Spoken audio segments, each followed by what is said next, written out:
প্রিয় ছাত্রছাত্রী, ক্লাস 11-এর পদার্থবিদ্যা ক্লাসে আমরা গতদিন তাপ ও তাপগতিবিদ্যা সম্পর্কে আলোচনা শুরু করেছিলাম। সেক্ষেত্রে তাপমাত্রা পরিমাপের ক্ষেত্রে যে বিভিন্ন আমাদের scale, Celsius, Fahrenheit, Kelvin scale, তাদের যে সম্পর্কগুলো কীভাবে প্রতিষ্ঠিত হয় সেই ফর্মুলাগুলো আমরা দেখেছিলাম এবং কঠিনের প্রসারণ সম্পর্কে জেনেছিলাম যে কঠিনের 3 ধরনের প্রসারণ হয়। তাপ দিলে কঠিনের 3 ধরনের প্রসারণ, তাই 3 ধরনের প্রসারণ গুণাঙ্ক এবং তাদের যে সম্পর্ক α/1 = β/2 = γ/3 বা α:β:(γ) = 1:2:3 তা প্রতিষ্ঠা করেছিলাম এবং উষ্ণতার পরিবর্তনের সঙ্গে কঠিন পদার্থের যে ঘনত্ব কীভাবে পরিবর্তন হয় তা দেখেছিলাম যে γ = d1 - d2/d2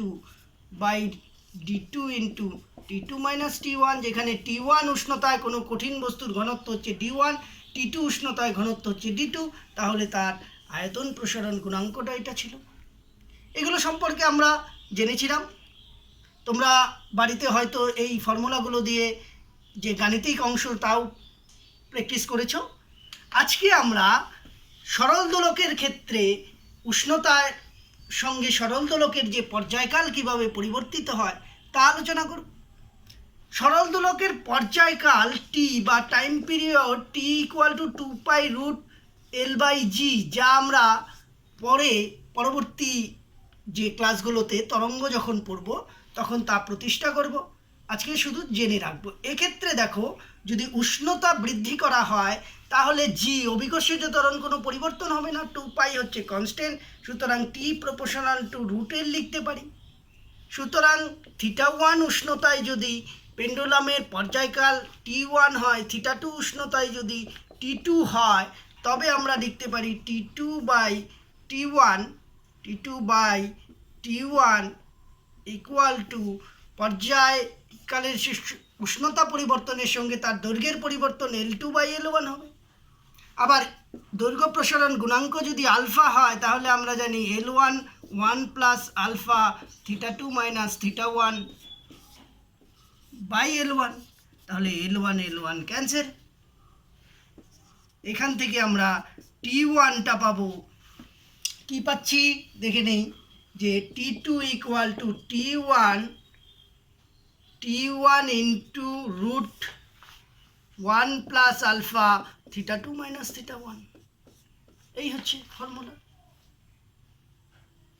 এইখান থেকে আমরা যে তার উষ্ণতার পরিবর্তন হলে কতটা দৈর্ঘ্যের তার টাইম পিরিয়ডের দৈর্ঘ্যের পরিবর্তন হবে, ফলে টাইম পিরিয়ডের কতটা পরিবর্তন হবে তা দেখব। তার মানে দেখতে পাচ্ছি এখানে উষ্ণতা যদি বৃদ্ধি করা হয় তাহলে তার পর্যায়কালটা কি হয়, বৃদ্ধি পায়। তাই সরল দোলকের ক্ষেত্রে তার পর্যায়কাল যেহেতু বৃদ্ধি পায় বা টাইম পিরিয়ড বৃদ্ধি পায়, তাই সরল দোলকের যে যদি ঘড়ির টাইম বলে পরিমাপ করতে, সেক্ষেত্রে ঘড়িটা স্লো আসবে। এই হচ্ছে কঠিনের বিষয়বস্তু। আর দ্বিধাতব পাত সম্পর্কে তোমরা ক্লাস 10-এ পড়েছো, তাই আর আলোচনা করছি না, দেখে নেবে। আজকে তরলের প্রসারণ সম্পর্কে জানবো। তরলের প্রসারণ, কঠিনের মতো তরলকে তাপ দিলেও তরলও প্রসারিত হয় এবং কঠিনের তুলনায় তার প্রসারণটা অনেকটা বেশি হয়। এবার তরলের ক্ষেত্রে কি হয়, যে পাত্রে রাখা হয় সে পাত্রের আকার আয়তন ধারণ করে। শুধুমাত্র তরলের আয়তনকে পরিমাপ করা যায়, দৈর্ঘ্য বা ক্ষেত্রফল পরিমাপ করা যায় না। তাই তরলের ক্ষেত্রে শুধুমাত্র আয়তন প্রসারণটাই ঘটে তাপ দিলে। সেই আয়তন প্রসারণের ক্ষেত্রেও তরলকে কোনো একটা পাত্রে নিয়ে সর্বদাই আমরা উত্তপ্ত করতে হয়, সরাসরি উত্তপ্ত করা যায় না। ফলে কি হয়, প্রথমে পাত্রটা উত্তপ্ত হয় এবং পাত্রের আয়তনের প্রসারণ ঘটে, তারপর তরলের প্রসারণ ঘটে। এই পাত্রের প্রসারণের তুলনায় তরলের প্রসারণটা পাত্রের প্রসারণের তুলনায় তরলের প্রসারণ অনেকটা বেশি। তরলের প্রসারণটা পাত্রের থেকে অনেকটা বেশি, তাই জন্য অনেক সময় পাত্রের প্রসারণটাকে আমরা নগণ্য ধরে তরলের প্রসারণ করি। তাকে বলা হয় আপাত প্রসারণ। আর পাত্রের প্রসারণকে ধরে নিয়ে তরলের যে প্রসারণ নির্ণয় করা হয় তাকে বলে প্রকৃত প্রসারণ। এই জন্য 2 ধরনের প্রসারণ গুণাঙ্কও থাকে, আপাত প্রসারণ গুণাঙ্ক যাকে বলে গামা অ্যাপারেন্ট এ, আর প্রকৃত প্রসারণ গুণাঙ্ক যাকে বলে গামা আর। এগুলো আমরা ক্লাস 10-এ পড়েছি। এদের সম্পর্কটা আমরা ক্লাস 11-এ প্রতিষ্ঠা করব। এবার ধরে নিই কোনো একটা পাত্রে ভি আয়তনের একটা পাত্রে ভি আয়তন V1 আয়তনের কোনো পাত্র T1 উষ্ণতায় V1 আয়তনের কোনো পাত্রে তরল নেওয়া হলো, অর্থাৎ পাত্র আর তরলের আয়তন V1। এবার উত্তাপ দেওয়া হলো, তাপ দেওয়ার ফলে তার আয়তনটা যদি হয় আপাত আয়তন হয় V2 ড্যাশ, ও প্রকৃত আয়তন হয় তরলের প্রকৃত আয়তন V2 হয়। এবং পাত্রে T1 উষ্ণতায় পাত্রের যে অংশে তরল ছিল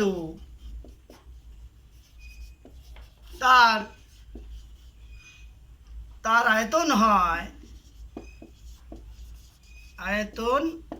হয় V0 ধরে নিই। তাহলে আমরা কি দেখতে পাবো, দেখি কি দেখব। পাত্রের প্রকৃত প্রসারণ মানে কি বললাম, প্রকৃত প্রসারণ সমান সমান আপাত প্রসারণ প্লাস পাত্রের প্রসারণ। তাহলে প্রকৃত প্রসারণটা কত হবে, প্রকৃত তাপের ফলে V2 মাইনাস V1, আপাত প্রসারণ কি ছিল V2 ড্যাশ মাইনাস V1, আর পাত্রের আয়তন ছিল V1 প্রথমে, তারপর তার আয়তন V0 ধরলাম, তাহলে V0 মাইনাস V1।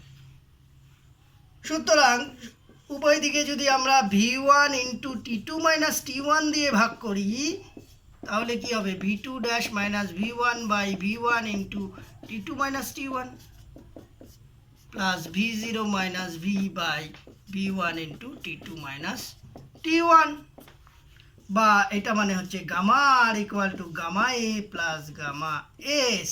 দেখো সম্পর্কটা তোমরা বুঝতে পারছো কি না, দেখো এই হচ্ছে আমাদের সম্পর্ক প্রতিষ্ঠা। এক্ষেত্রে আমরা কি বলতে পারি যে গামা আর এর মান সর্বদাই গামা এর থেকে বেশি হবে। এই প্রকৃত প্রসারণ গুণাঙ্কটাই হচ্ছে তরলের নিজস্ব ধর্ম।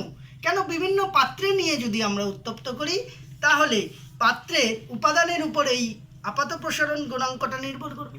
আপাত প্রসারণ কতটা হবে তা পাত্রের ধর্মের উপর নির্ভর করবে, কিন্তু পাত্রের প্রসারণ প্লাস তরলের আপাত প্রসারণ সর্বদাই একই হবে নির্দিষ্ট উষ্ণতার ক্ষেত্রে। এই জিনিসটা আমাদের প্রতিষ্ঠাটা শিখতে হবে। এবার তরলের ঘনত্বের সঙ্গে যদি সম্পর্ক দেখি তাহলে ওই কঠিনের মতোই হবে। T1 উষ্ণতায় V1 আয়তনের তরলের ঘনত্ব যদি D1 হয়, T2 উষ্ণতায় V2 যদি তার সেই আয়তনটা হয় এবং ঘনত্ব হয় D2, এবং ভর যদি M হয় তাহলে ভর M equal to V1 D1 equal two V2 D2 হবে, কারণ উষ্ণতার সঙ্গে ভরের কোনো পরিবর্তন হবে না। তাহলে V1 D1 equal two V2 D2 বা D1 equal two V2 D2 by V1, তার মানে V1 into 1 plus gamma R T2 minus T1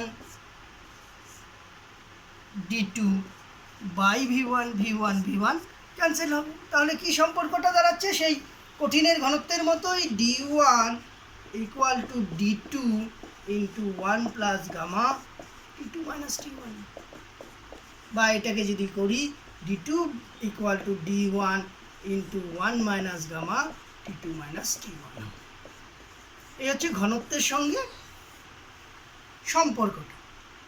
এবার আমরা দেখব যে তরলের যদি কোনো বস্তুকে নিমজ্জিত করা হয়, তরলের মধ্যে আংশিক বা সম্পূর্ণ বস্তুকে যদি ডোবানো হয়, তাহলে আর্কিমিডিস আমরা পড়েছি যে পদার্থের সাধারণ ধর্ম যে চ্যাপ্টার ছিল আমাদের ক্লাস 9, সেখানে পড়েছি কি হয়, আপাত ওজনের হ্রাস পায়। আপাতত ওজনের এই যে হ্রাসটা সেটা উষ্ণতা বৃদ্ধির সঙ্গে কিভাবে সম্পর্কিত সেটা দেখব। কি বললাম? তরলে নিমজ্জিত উষ্ণতার সঙ্গে উষ্ণতা পরিবর্তনের সঙ্গে তরলে নিমজ্জিত কোনো বস্তুর আপাত ওজনের পরিবর্তন ও আপাত ওজন হ্রাসের পরিবর্তনটা কি হয় দেখব। পরিবর্তন এটা দেখব। তাহলে ধরে নেই কোনো একটা বস্তুর বায়ুতে ওজন, বায়ুতে কোনো বস্তুর ওজন ডব্লিউ। এবার T1 ডিগ্রি সেলসিয়াস উষ্ণতায় তরলে নিমজ্জিত অবস্থায়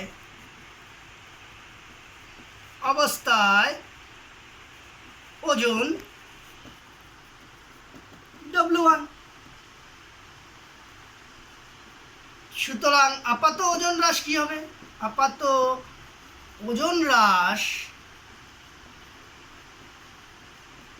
W মাইনাস W1। এবার তরল ওই বস্তু দ্বারা অপসারিত তরলের ভরটা যদি M1 হয় তাহলে আমরা জানি কি অপসারিত আপাত ওজন হ্রাস অপসারিত তরলের ওজনের সমান। তাহলে ভর M1 হলে M1G ধরতে পারি। আবার T2 ডিগ্রি সেলসিয়াস উষ্ণতায় তরলে নিমজ্জিত বস্তুর অবস্থায় বস্তুর যদি ওজনটা W2 হয় তাহলে আপাত ওজন হ্রাস কত হবে? W মাইনাস W2 হবে। আবার সেই অপসারিত তরলের ওজনটা যদি M2 হয় তাহলে M2G লিখতে পারি। দেখো M2G লিখতে পারি। এবার দেখে নিই যে উষ্ণতার সঙ্গে কিভাবে এর পরিবর্তনটা হচ্ছে। এই M1টাকে V1 D1 লিখতে পারি, আয়তন ইন্টু ঘনত্ব যদি হয় ইন্টু জি। আর এটাকে লিখতে পারি V2 D2G লিখতে পারি। M মানে হচ্ছে আয়তন ইন্টু ঘনত্ব। সুতরাং কি লিখতে পারি? V2 D2 সমান সমান V1 D1। তাহলে V2 D2-র জায়গায় কি লিখতে পারি? V2 কি ছিল? V1 into 1 plus gamma T2 minus T1। এটা হচ্ছে পাত্রের ছিল, তার জন্য S দিব, ইন্টু ঘনত্বটা D1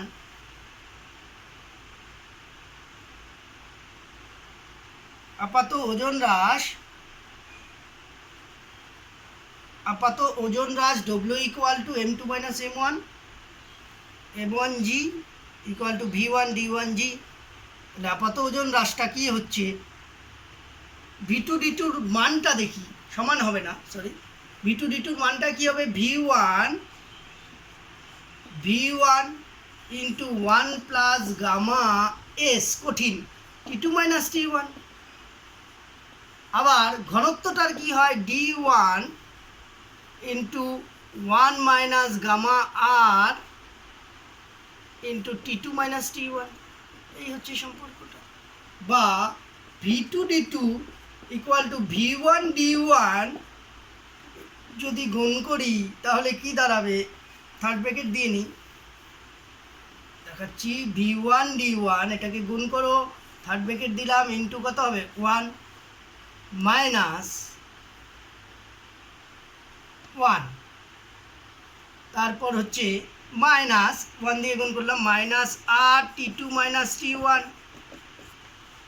এই হয়ে গেল। এটা দিয়ে গুণ করো, plus gamma S T2 minus T1, তারপর আসবে minus gamma S gamma T2 minus T1। এবার গামা S আর গামা R এরা কি হচ্ছে? খুব ক্ষুদ্র বলে এদের যে গুণফলটা আরও ক্ষুদ্র হয়ে যায়, তাই এই রাশিটাকে নগণ্য ধরা হয়। তার মানে V2 D2 equal two V1 D1 1 minus যদি কমন নিই T2 মাইনাস T1টা, তাহলে কি আসবে গামা আর মাইনাস গামা এস। একটু আগেই বললাম গামা আরটা গ্রেটার দেন গামা এস, তার মানে V2D2টা কী হবে V2D2, এই সেটটা পজিটিভ পজিটিভ রাশি হচ্ছে, তাহলে V1D1, এটা মানে হচ্ছে M2G থেকে M1G, তাহলে ছিল W2 মাইনাস W, না W minus W2 greater than W minus W1, বা এখান থেকে যদি করি W2 গ্রেটার দেন W1 হবে। তার মানে তরলে যদি কোনো বস্তুকে নিমজ্জিত করে উষ্ণতার পরিবর্তন করা হয় বা উষ্ণতা বৃদ্ধি করা হয়, তাহলে তরলে নিমজ্জিত অবস্থায় বস্তুর আপাত ওজনটা কি হয়, বৃদ্ধি পায়। বুঝতে পারলাম? দেখে নাও, এখানে যদি করি বা এখানে করে দিচ্ছি, তাহলে W cancel, W2 minus W1, এবার মাইনাস দিয়ে যদি ইন্টু করি তাহলে এটা চলে আসবে। বুঝতে পারলাম? এই হচ্ছে আমার তরলের প্রসারণ সম্পর্কিত যে গাণিতিক পাঠ সেগুলো। এছাড়া জলের ব্যতিক্রান্ত প্রসারণ তোমরা আগেও পড়েছো ক্লাস 9-এ, জলের ব্যতিক্রান্ত প্রসারণ সম্পর্কে পড়বে। জলের ব্যতিক্রান্ত প্রসারণ কি? সাধারণভাবে তরলকে আমরা জানি তাপ দিলে তরলের আয়তনটা বৃদ্ধি পায়, কিন্তু জলের ক্ষেত্রে 0 থেকে 4 ডিগ্রি সেলসিয়াস পর্যন্ত জলের আয়তনটা কি হয়, হ্রাস পায়। এই 4 ডিগ্রি পর্যন্ত এই অংশটাকে ব্যতিক্রান্ত, 4 ডিগ্রি সেলসিয়াস এই আয়তন, এদিকে হচ্ছে উষ্ণতা ডিগ্রি সেলসিয়াস। আবার ঘনত্বের ক্ষেত্রে বিপরীত হবে, তার মানে 4 ডিগ্রি সেলসিয়াস উষ্ণতায় ঘনত্বটা সর্বোচ্চ হবে, তরলের ঘনত্ব সর্বোচ্চ হবে 4 ডিগ্রি সেলসিয়াসে, এটা ঘনত্ব সঙ্গে পার্থক্য। এবার এর যে সুফলটা কি সেটা আমরা পড়ে নেব, যে হিমশৈলের নিচে জলজ প্রাণীরা শীতকালে বসবাস করতে পারে। এই হচ্ছে তরলের প্রসারণ সম্পর্কে আলোচনা। আজকে এই তরলের প্রসারণ পর্যন্তই আমরা আলোচনা করব। নেক্সট যে ক্লাস হবে সেখানে আমরা তরল কঠিন হলো কঠিনের প্রসারণ, তরলের প্রসারণ, গ্যাসীয় প্রসারণ সম্পর্কে সেদিন আলোচনা করব। এই তরলের প্রসারণ সম্পর্কিত যত প্রশ্ন তোমাদের যার যে বই থাকুক, যে পাবলিকেশনেরই বই থাক, সেই বইগুলো দেখে MCQ এবং গাণিতিক যে problem 1 set 1 and set 2, set 1 and set 2 জাতীয় প্রবলেমগুলো করবে। তার থেকে বড় যেগুলো সেগুলো না করলেও চলবে। আর প্রথমে এতটুকু আমরা করি সেট 1 সেট 2। নেক্সট ক্লাসে আমরা গ্যাসের প্রসারণ সম্পর্কে আলোচনা